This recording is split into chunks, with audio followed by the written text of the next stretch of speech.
오늘부터 하박국을 읽게 되는데요. 하박국은 남유다 제16대 왕이었던 요시야, 17대 요아스, 18대 여호야김이 있을 때 활동하던 선지자입니다. 껴안다, 포옹하다 이런 이름의 뜻을 가지고 있어요. 시대의 아픔을 껴안은 선지자가 하박국이라고 할 수 있습니다. 16대 요시야 왕은 남유다의 영적 부흥을 주도했던 그런 인물이에요. 요시야의 뒤를 이어서 넷째 아들 요아스가 17대 왕이 됩니다. 그런데 왕이 되자마자 여호와 보시기에 악을 행해요. 이스라엘이 죄를 범할 때 하나님이 하시는 일이 있습니다. 이방 나라를 들어서 징계의 도구로 사용하신다는 거예요. 다 그런 건 아닌데 거의 이제 이런 흐름으로 가요. 요수아 이후에 사사시대 때부터 보면 어떻게 됩니까? 이방 나라가 쳐들어와서 큰 고통을 당하죠. 압제를 당합니다. 하나님이 이 범죄한 이 남유다 땅에 어떻게 징계를 하시냐면 애굽을 들었어요. 애굽이 이제 침공을 하게 되어서 17대 왕이었던 이 여호아스가 3개월 만에 폐위가 되고 맙니다. 그리고 애굽 왕에 이어서 18대 여호야김이 왕으로 세워져요. 여호야김은 어떤 사람이었을까요? 애굽을 위해서 사는 사람이었어요. 그리고 애굽을 힘입어서 자신의 야욕을 채운 왕, 여호와 보시기에 악한 왕이었던 거죠. 애굽 왕에게 세금을 바치기 위해서 백성들에게 중한 세금을 부과했고 그의 잘못을 책망하던 선지자 우리야를 죽여요. 그리고 에레미야 선지자에게도 큰 고난을 주죠. 에레미야가 하나님으로부터 경고의 말씀을 받아서 그 두루마리기를 적어가지고 여호야김에게 전했는데 그 두루마기를 앞에서 불태워버려요. 온갖 악을 행하는 사람이 여호야김이었어요. 하박국은 이런 시대를 살고 있었습니다. 하박국에게 궁금한 것이 있었는데 여호야김과 같은 악한 자들이 나와서 백성을 무자비하고 압제를 하는데 하나님이 왜 침묵을 하냐는 거예요. 한마디로 악한 자들을 왜 내버려 두냐는 거죠. 이런 궁금증이 이 시대에게도 있고 우리에게도 있죠. 우리 시대에도 여호야김과 같은 그런 악한 왕들이 있어요. 또 요아스 같은 또 이런 요시와 같은 왕들이 또 선한 사람이 죽고 악한 사람이 통치하는 것들을 보면서 왜 하나님이 이런 세상을 내버려 두실까라는 궁금증이 있습니다. 이 여호야김과 같은 이런 세상을 보면서 하박국이 하나님 앞에 기도를 하는데 응답하지 않는 것 같은 거예요. 그래서 2절 말씀을 보면 여호와여 내가 부르짖어도 주께서 듣지 아니하시나이까 어느 때까지니까 라고 기도를 하고 있죠. 내가 강포로 말미암아 외쳐도 주께서 구원하지 아니하시나이까 이렇게 기도를 하고 있습니다. 그러니까 이 나라에 이런 지도자들이 있죠. 애굽은 식민 통치하는 것처럼 나라에 왔다 갔다 하죠. 세상이 돌아가는 꼴이 왜 이렇게 돌아가는가 이런 화가 나기도 하고 속상하기도 하고 그런 마음을 붙잡고 하나님께 기도를 하는데 하나님은 답이 없는 거예요. 3절부터 나오는 말씀이 이런 거잖아요. 죄악이 넘치는 세상이에요. 폐역한 세상이다. 겁탈과 강포와 변론과 분쟁이 일어나고 있는 세상이에요. 세상이 말도 안 되게 막 돌아가고 있어요. 율법이 해이해지고 있어요. 말씀이 시행되지 않고 있는 나라예요. 정의가 전혀 시행되지 않는 그러니까 그 공정, 공평, 또 연약한 자가 배려받지 못하는 고가부들이 예면당하는 그런 세상이잖아요. 악인이 의인을 짓밟는 세상, 정의가 굽어져가는 세상을 지금 살고 있는데 이런 세상에서 하나님이 응답하지 않는 거예요. 그런데 여러분 하나님이 응답하지 않는 것이 아니라 지금 죄로 인해서 하나님이 내어버려 두심이에요. 이게 무서운 거잖아요. 5절부터 17절까지 그런데 하나님이 하박국 선지자에 대한 그 기도에 대한 답을 하셔요. 여러분 하나님은 우리가 생각하는 방법으로 응답하지 않지만 하나님 우리에게 대답하신다는 거예요. 이걸 알려주고 있죠. 5절부터 11절까지 하나님이 여호와께서 이르시되 너희는 여러 나라를 보고 또 보고 놀라고 또 놀랄지어다 라고 이렇게 응답을 하고 있어요. 5절부터 11절까지의 내용을 간단히 말한다면 하나님이 갈대아 사람 바벨론을 말합니다.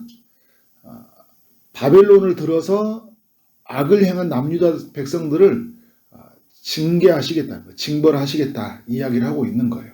그들이 사납고 그 성급한 백성, 땅이 넓은 곳으로 다니며 소유가 아닌 거처들을 점령하는 갈대아 사람을 6절에 보니까 어떻게 합니까? 일으켰다 이야기를 하잖아요.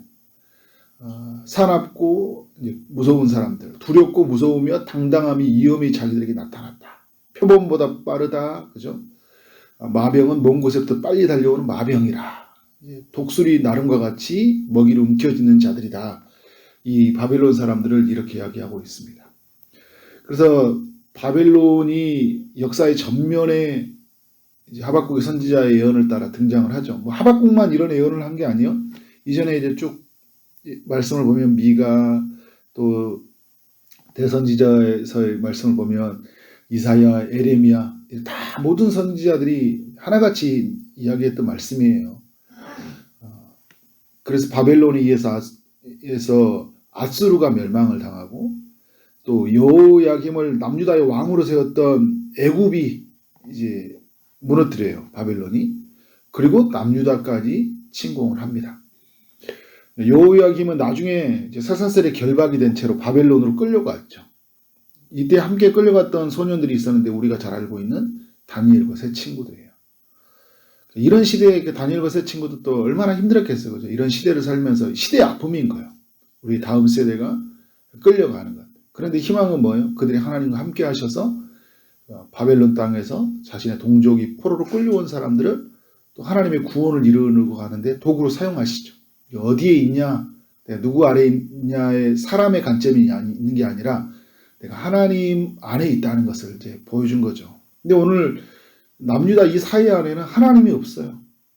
하나님이 없는 이 세상에 이러한 결과가 초래하고 만 것이죠. 12절부터 17절까지는 이렇게 응답하시는 하나님에 대해서 하박국의 질문이에요. 선지자가 이르되 12절 여호와 나의 하나님이여 나의 거룩하신 이여 이렇게 고백을 하면서 왜 주님이 우리를 징계하기 위해서 그들을 세웠냐라고 물어보는 거예요. 이런 거죠. 우리가 잘못한 건 맞습니다. 지금 이제 이렇게 하나님을 보시기에 악을 행했고 또 왕이 죄를 범했고 그리고 남유다 백성들이 죄를 범했어요. 우상을 숭배하고 또 이방의 간섭을 따라서 악한 일을 하고 살았어요. 그 맞는 거예요.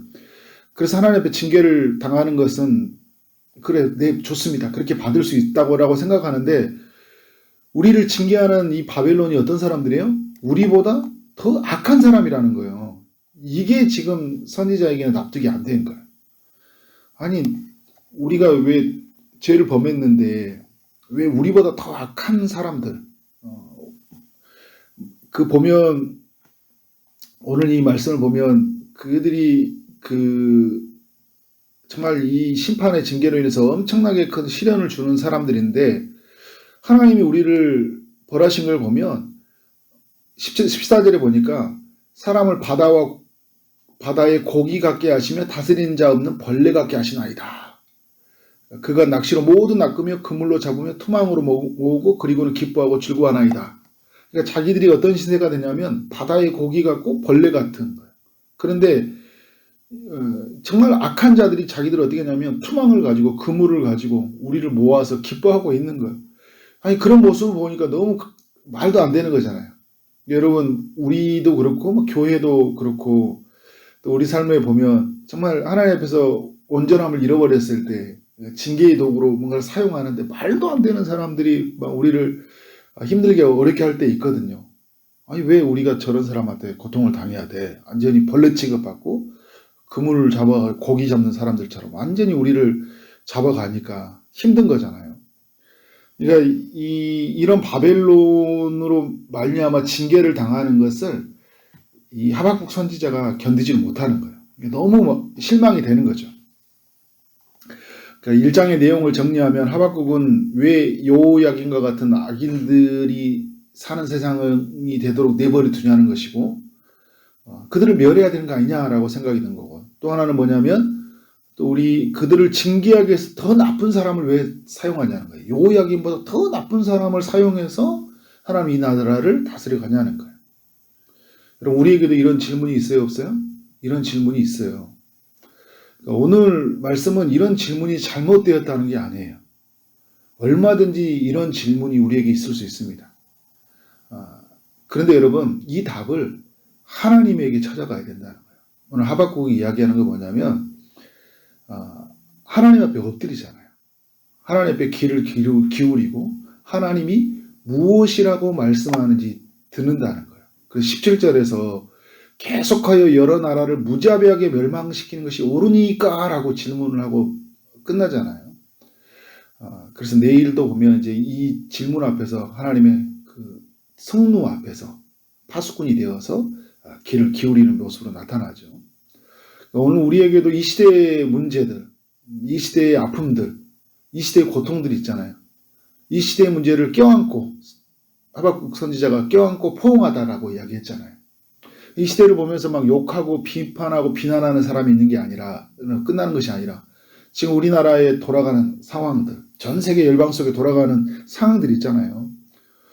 코로나19로 인해서 계속적으로 멈추지 않는 이런 것들을 보고 껴안고, 그리고 전쟁으로 말미암아 나오는 우크라이나와 러시아의 문제, 열방의 그 이데올로기로 나누어져 있는 시대의 문제를 껴안고, 그리고 이 우리나라에 처해져 있는 이태원 참사와 같은 문제들을 껴안고, 진보와 보수로 나누어진 세상의 문제들, 남과 북으로 나누어지는 문제들, 그리고 또 우리 교회 안에 있는 가지고 있는 문제들을 어떻게 해요? 껴안고, 이해되지 않는 일들을 껴안고 어떻게 해야 되는 거예요? 우리는 하나님께 질문하며 기도해야 되죠. 하나님, 왜 이런 세상을 맞이해야 됐습니까? 하나님의 주시는 답이 무엇이고, 그죠? 그래서 그것을 하나님께 예치지만 우리의 귀는 그가 우리에게 말씀하실 것을 기대하고 귀를 열고, 그래서 하나님의 주신 음성을 어떻게 합니까? 우리는 전하는 사람이 되겠죠. 내일도 말씀을 보면 파수꾼이라는 사람, 파수꾼이라고 할 때는 어떤 걸까요?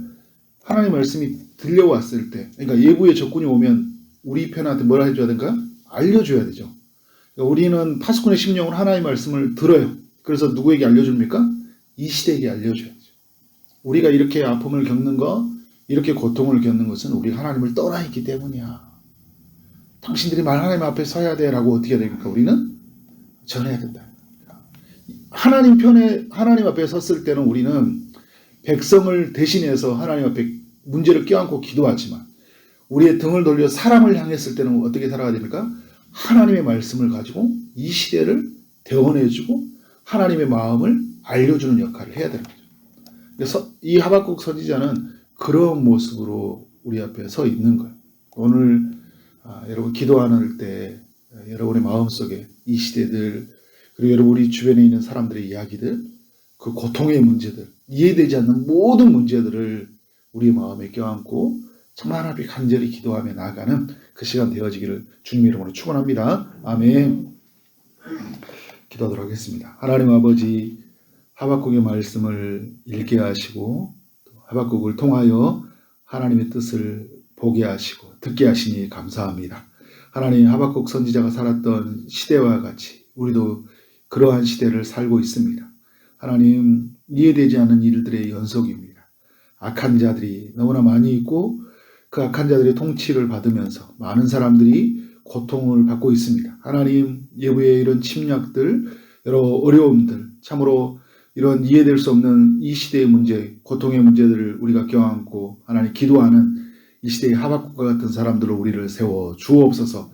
하나님, 비난하고 비판하며 살아가는 사람들, 이 시대의 문제를 보고 절망하는 사람들만 끝나는 것이 아니라 하나님 앞에 이 시대의 문제를 품고 기도하며, 그래서 하나님의 뜻을 구하는 자들로 우리 모두를 세워 주옵소서. 기도하게 하시되 하나님 앞에 더욱 기도하게 하여 주시고 응답될 때까지 하나님 앞에 무릎으로 나아가는 믿음의 권속들이 되도록 역사하여 주옵소서. 오늘도 주의 응답을 기다리는 이들이 있습니다. 주님이 찾아가셔서 일하여 주옵소서. 아픔 중에 있는 이들에게 치유의 강선을 비춰주시고 주님의 피 묻은 손으로 안수하시며 그 모든 아픔에서 고통에서 해방될 수 있도록 역사하여 주옵소서. 취업을 준비하는 이들에게 마땅한 일터를 주시고 결혼을 준비하는 이들에게 하나님 마땅한 배우자를 주시고 임신을 준비하는 이들에게 태음을 여셔서 생명이 잉태되는 역사가 있게 하여 주옵소서. 오늘 하루 만나는 모든 사람들에게 주님의 사랑이 흘러가게 하여 주시고 주어진 일 최선을 다해 일하게 하시고 말미암아 하나님께 영광이요 우리 모두에게는 큰 기쁨이 되는 하루 되게 하여 주옵소서. 오늘 각 교회마다 드려지는 모든 수요의 예배에 함께 하여 주시고 하나님의 영을 부어주시고 하나님을 만나고 하나님을 구하고 하나님이 주시는 살아계심을 경험하는 수요 예배가 될 수 있도록 인도하여 주옵소서. 우리와 함께 하시는 주님을 찬양합니다. 예수 그리스도 이름으로 기도를 쌓옵나이다. 아멘.